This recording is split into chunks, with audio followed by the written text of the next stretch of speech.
अजितदादांसारखाच प्रकार उपमुख्यमंत्री एकनाथ शिंदे यांच्या बाबत घडणार होता. हे मी नाही म्हणत, आमदार रोहित पवारांनी काळजाला कापरं भरवणारा असा गंभीर दावा केला. दिवंगत उपमुख्यमंत्री अजितदादांच्या निधनाला अगदी महिना होऊन गेला असून आमदार रोहित पवार त्यांच्या विमान अपघाताबाबत सातत्याने शंका व्यक्त करतात. याच पार्श्वभूमीवर त्यांनी आज चौथी पत्रकार परिषद घेत अनेक दावे मांडलेत, ज्यामुळे राजकीय वर्तुळात आता खळबळ उडाली. खरंच अजितदादांसारखा प्रकार उपमुख्यमंत्री एकनाथ शिंदे यांच्या बाबत घडणार होता का, आणि याच संदर्भात रोहित पवारांनी नेमके काय दावे केलेत याबद्दलच आपण सविस्तर जाणून घेणार आहोत या व्हिडिओच्या माध्यमातून. दरम्यान चॅनलवर नवे आला असाल तर चॅनलला सबस्क्राईब तर कराच.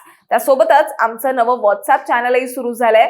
त्यात तुम्हाला सगळ्या अपडेट्स, दिवसभरातील सर्व व्हिडिओच्या लिंक आणि बातम्या एकत्र पाहायला मिळणार आहेत. त्यामुळे आम्हाला व्हॉट्सअपवरही फॉलो करायला विसरू नका आणि याची लिंक तुम्हाला बायोमध्ये मिळेल. तर विषयाला लगेचच सुरुवात करूयात. आमदार रोहित पवार हे दिवंगत उपमुख्यमंत्री अजितदादांच्या विमान अपघातावर वारंवार शंका उपस्थित करतात. अपघाताचा घटनाक्रम आणि एका महिन्यानंतर या संबंधित चौकशी करणाऱ्या विविध संस्थांच्या कारभारावर त्यांनी ताशेरे ओढलेत. कोणाच्या तरी दबावाखाली हा प्रकार घडल्याचा त्यांचा गंभीर आरोप आहे. त्याचबरोबर दादांचा घातपात झाल्याचा त्यांचा संशय, आणि त्याच दृष्टीने त्यांनी आज चौथी पत्रकार परिषद घेतली असून यात त्यांनी अनेक दावे केले. यात त्यांनी एक असा दावा केलाय ज्याने सर्वांच्याच भुवया उंचावल्यात. रोहित पवारांनी केलेल्या दाव्याप्रमाणे अजितदादांसारखाच प्रकार उपमुख्यमंत्री एकनाथ शिंदे यांच्या बाबत घडणार होता. त्यांनी असा दावा केल्याने आता शिवसैनिक आणि शिंदेच्या आमदारांच्या काळजाचा थरकाप उडाला. तर आजच्या पत्रकार परिषदेत VSR कंपनीच्या कारभाराबाबत रोहित पवार यांनी घणाघाती टीका केली आहे. VSR कंपनीने उपमुख्यमंत्री एकनाथ शिंदे यांचा जीव धोक्यात आणल्याचा अत्यंत गंभीर दावा रोहित पवार यांनी केलाय. कोणतंही विमान कुठेही जात असेल तर फ्लाईट प्लॅन द्यावा लागतो. आंतरराष्ट्रीय प्रवास असेल तर दुसऱ्या देशांची परवानगी घेतली जाते, पण नाही घेतली गेली तर ते विमान पाडलं जाऊ शकतं. दरम्यान एकनाथ शिंदे दावोसला जात असतानाच असंच काहीसं घडलं होतं. 2023च्या जानेवारीत 16 ते 20 जानेवारीत उपमुख्यमंत्री एकनाथ शिंदे यांचं दावोस दौऱ्यात असताना VSRच्या विमानाने जीव धोक्यात घातला होता. विमान मुंबईतून बहारीनला थांबून झुरिककडे गेलं, ज्यात इराण आणि इराकच्या हवाई क्षेत्रातून परवानगीशिवाय VSRच्या विमानाने उड्डाण केलं. दरम्यान इराणने लढाऊ विमान पाठवून त्यांना इशारा दिला की वळा, नाहीतर विमान पाडू. बरं, हे सगळं होत असताना शिंदे त्या विमानात बसलेले होते.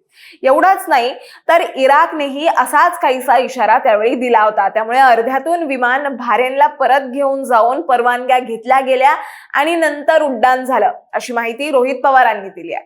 आणि यावरच रोहित पवारांनी थेट सवाल केलेत की अजितदादांसारखाच प्रकार एकनाथ शिंदेबाबत घडणार होता का. महत्वाचं म्हणजे या संदर्भात DGCAने ही माहिती प्रसिद्ध केली का, या बाबतीत शिंदे सांगू शकतील का, असे सवाल करत रोहित पवार पुढे असं म्हणालेत की आमच्याकडे पुरावे आहेत. ते म्हणालेत VSRचे लोक एवढे निष्काळजी आहेत, फ्लाईट प्लॅन न घेता आंतरराष्ट्रीय उड्डाण करणं म्हणजे जीव धोक्यात घालण्यासारखं आहे. आता रोहित पवारांच्या या दाव्याने शिवसैनिक आणि आमदारांमध्ये थरकाप उडालाय. आपल्याला माहितीये, दादांच्या निधनानंतर लगेचच उपमुख्यमंत्री एकनाथ शिंदे यांनी VSR कंपनीच्या विमानाने प्रवास न करण्याची भूमिका घेतली होती. त्यात आज रोहित पवार यांनी केलेल्या दाव्याने खरंच शिंदेंचा जीव धोक्यात घालण्याचा प्रयत्न झाला होता का, अशा अनेक प्रश्न उपस्थित होतात. बरं, असं सगळं सुरू असताना VSR कंपनीचा मालक असं म्हणतोय की माझी वरपर्यंत ओळख आहे. याच संदर्भात आज घेतलेल्या पत्रकार परिषदेत रोहित पवार यांनी एक मोठा खुलासा केलाय. ते म्हणालेत की VSR कंपनीच्या विमानाचा मालक विजय सिंग यांचा रोहित पवार यांच्या एका माणसाला फोन आला होता. फोन करून ते असं म्हणाले की AIBने आम्हाला क्लिअरन्स दिलाय, माझी खालपासून वरपर्यंत ओळख आहे.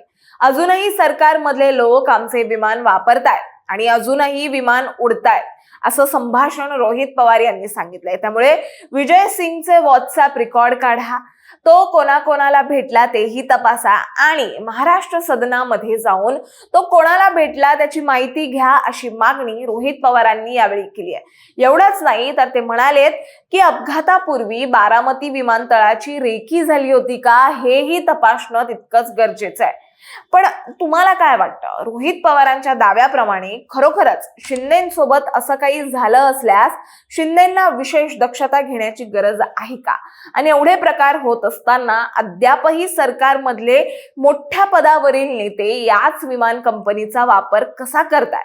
शिवाय आता पुढे रोहित पवारांच्या दाव्यांवर तपास कधी होईल हेही बघणं तितकंच महत्वाचं ठरणार आहे. तुम्हाला याबद्दल काय वाटतं हे आम्हाला कमेंटमध्ये नक्की सांगा. आणि अशाच माहितीपूर्वक व्हिडिओ बघण्यासाठी लगेचच सबस्क्राईब करा प्राईम टाइम महाराष्ट्रला.